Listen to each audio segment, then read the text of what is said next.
Now I know for a lot of you the Rolex Daytona would be considered a grail watch, but if you're not prepared to sell your right kidney to afford one, this watch could be the perfect alternative for you.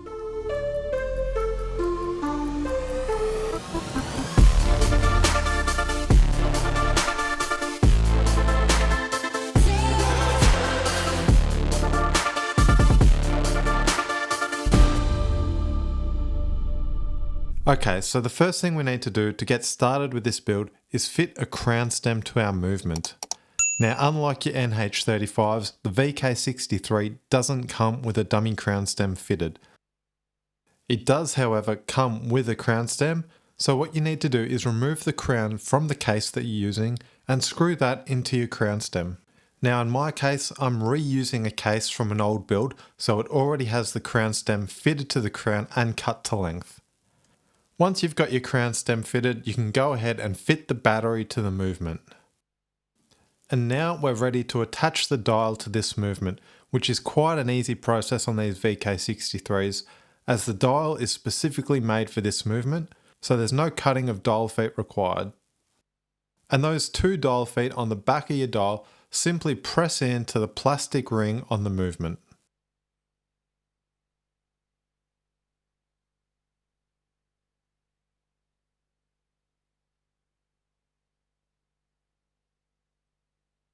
And just double check that your dial is sitting nice and flat against that movement all the way around.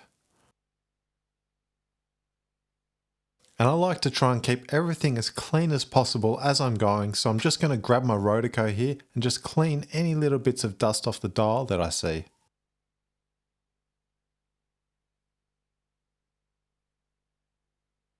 And one thing that I've just noticed that I didn't do on this build was pull out the crown and turn that movement over until I hear the date wheel change. Now it's not a big deal on this build because you can't see the date anyway, but it's just a nice thing that I recommend doing on all your builds.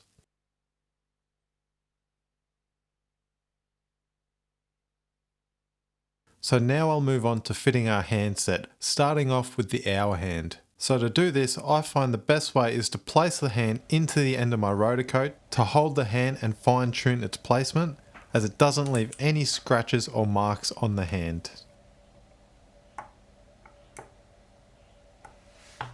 Next up is our minute hand. Now this uses exactly the same process, just lining it up directly over 12 o'clock. Once I get these two hands fitted on, I like to move on to the sub-dials, starting with the 24-hour counter. Now to fit this hand in the correct position, you need your hour hand and minute hand directly at 12 o'clock, then you can line this sub-dial up with the 24-hour marker. And if you've watched any of my previous videos, you'll know that I always rotate the movement after every time I fit a new hand. I always do this to make sure that each hand has the appropriate clearance needed. Next, I'll move on to our running second sub-dial, which is at 6 o'clock. And when I push this crown in, we should see that second hand start to move. Perfect. So next, I like to do the large second hand that runs off the chronograph. Now to do this, I like to move the hour hand and minute hand either side of 12 o'clock, just so I have a nice clear view of the 12 o'clock marker. Then I'll start the chronograph by pushing the top lever on the movement. I'll stop the chronograph by pushing that lever again, and then I'll reset the chronograph by pushing the bottom lever. This just ensures that the chronograph is reset, and when I set the hand at 12 o'clock, it's going to be in the correct position.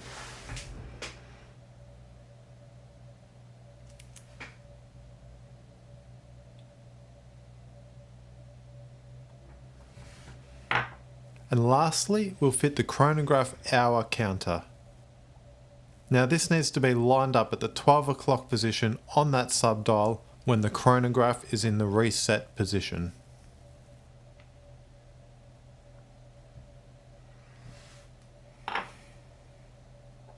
And like I mentioned earlier, just make sure that all your hands have the appropriate clearances and don't foul on any of the indices or other hands.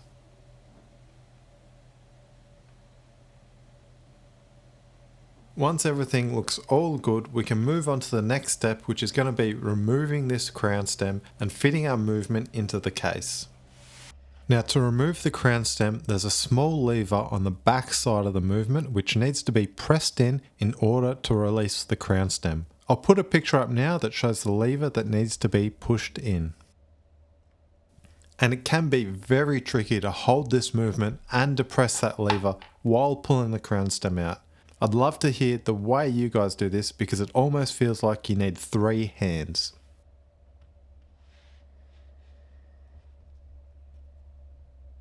So now we can remove our case back and get the case ready to accept our dial and movement.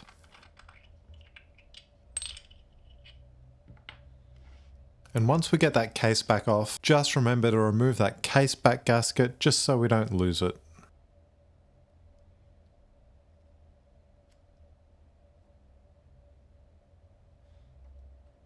Now we need to make sure that this crystal is absolutely spotless before fitting our movement.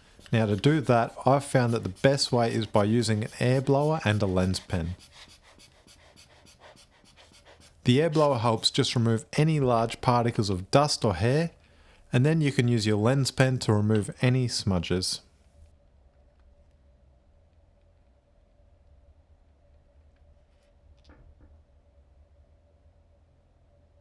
And because this is the case that I'm reusing from an old build, the crystal is already pretty clean, so it doesn't need much work. It's also a good idea just to blow down your dial one last time before fitting it to the case. I also like to make sure that the pushers are screwed down, as if you do push them in while fitting the dial, you can bend them. And with these movements, I always fit the right side of the case first, just to make sure that the pushers are in the right location. Then once we've got our movement and dial fitted to the case, I can go ahead and fit my crown stem and crown. And like I mentioned earlier, this crown stem has already been cut to length, so there's no adjustment required.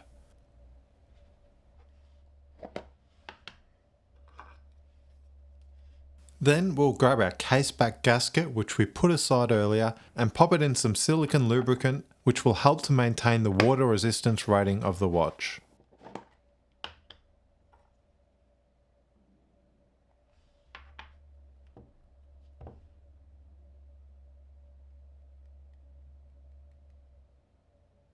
Once we've fit our case back gasket to the groove in the case, we can grab our case back and screw it down.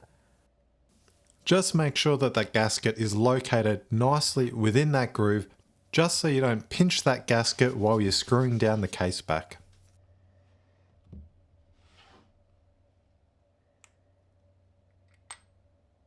And always screw these down as much as you can by hand so you don't risk cross-threading the case. I find that sometimes these cases can have a little bit of a rough spot on the threads, which causes it to be a little bit difficult to tighten down to begin with. But usually once you get it past this spot, it normally screws down nice and positively.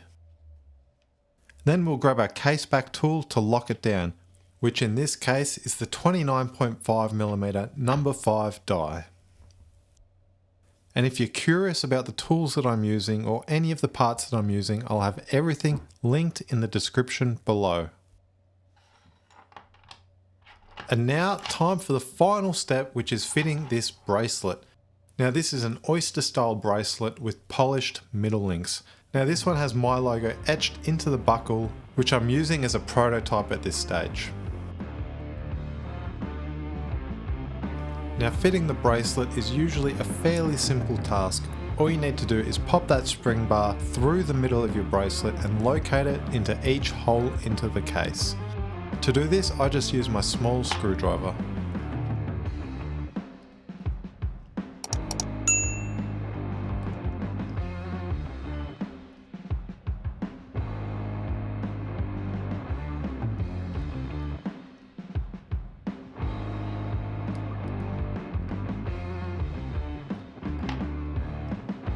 Now that we've got our bracelet fitted, we can turn this watch over and see what it really looks like.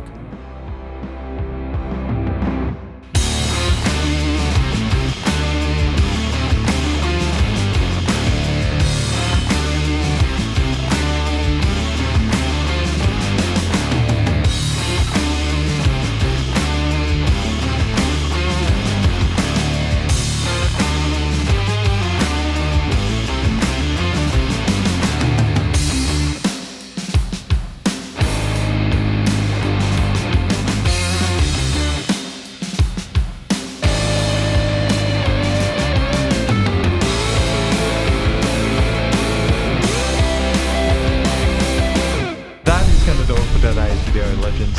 Let me know in the comments below, what do you guys think? Would you wear this watch, or is it too similar to the Daytona? I apologise for not getting any shots of the parts before I started as well. I don't know what I was thinking.